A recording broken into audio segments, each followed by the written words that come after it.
Takutlah nak pegang, biar dulu dalam akaun Masgap ni. Minggu lepas, kenalan saya ada tanya, dia nak alihkan RM10,000 duit je tu kepada emas.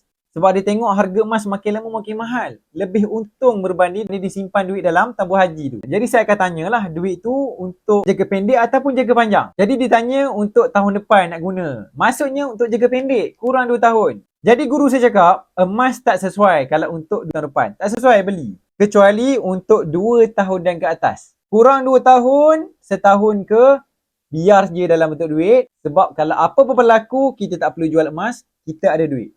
Dan jangan alihkan ke semua simpanan kita cash tu dalam bentuk emas. Maksudnya dalam satu tempat je. Ataupun semua simpanan bentuk duit. Satu tempat je. Jangan letak semua kekayaan kita, simpanan kita dalam satu tempat.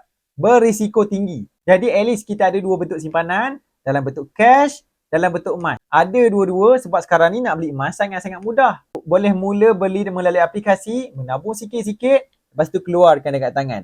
Takutlah nak pegang, biar dulu dalam akaun Masgap ni. Yang belum ada akaun Masgap ni, pergi register dekat bio saya tu, boleh follow step by step.